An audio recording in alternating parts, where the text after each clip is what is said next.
Hello there, my friends. So this is going to be a pretty basic video, but this is one of those jump starters. This is the NOCO UltraSafe GB40. We have one in each car. These are awesome. Save the day a couple times. You don't have to like ask anybody for a jump. You don't have to have a second car. You don't have to have booster cables. It's all together. And I'm just going to recharge this. So I thought I'd do a video to show everybody how to recharge it. This is pretty much how it comes. The packaging might be a little neater because I've used this. This is actually real world. And so here's the power button. So you turn that on, it'll show you how much power is left. You can see we've used it. So this usually has about 4 jumps in it. Right now we're at 75% because we did use it to jumpstart the car after we left it sit for a long weekend and you know. So when you jump the car, you use these things, right? Positive, red, it's right there. Negative, black, really straightforward. And there's only one way to put the plug in, and it's right here. You see that right there? You can't mess this up. You're ready to rock and roll. Now, I don't want to do that because I don't necessarily want to shock myself or anybody else.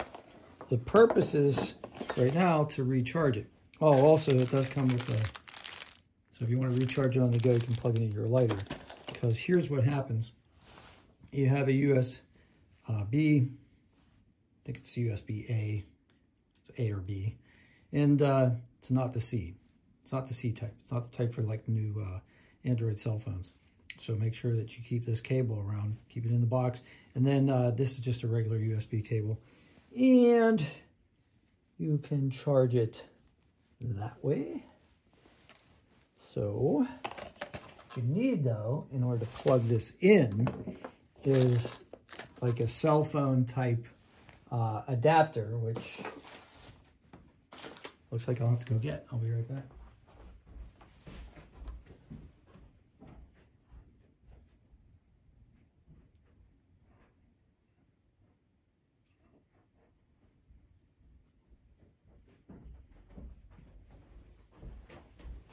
Here, this is one. This is from my Amazon Fire tablet.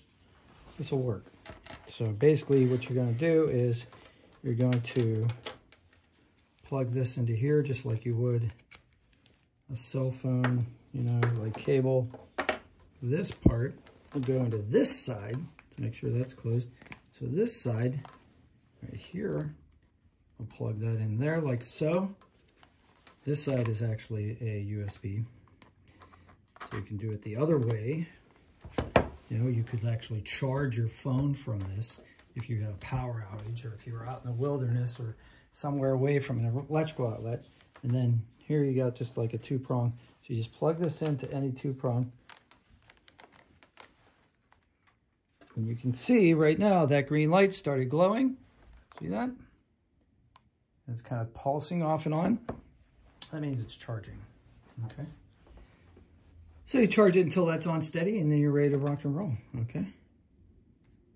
And that's all. Oh, also it has a light, and you can even use it while it's charging, the light. So if you're in an emergency situation, it has a couple different flashing symbols. You can see the different patterns. It's an SOS. This one's right and left, I think. Well, that's steady on. Where's the right and left? There's different intensity levels. That's SOS. There you go. That's like a nice, so if you're like broken down and you're changing a tire in the dark, you put this behind your car and you can have, you know, people can see it, maybe not run you over. It's a very handy tool. I hope you guys enjoyed the video. If this helped you at all, please smash like. And I know it's a basic video, but sometimes you forget, you know, how to do these things. So, yeah, I hope you have a great day, and I'll see you on the next one. Take care.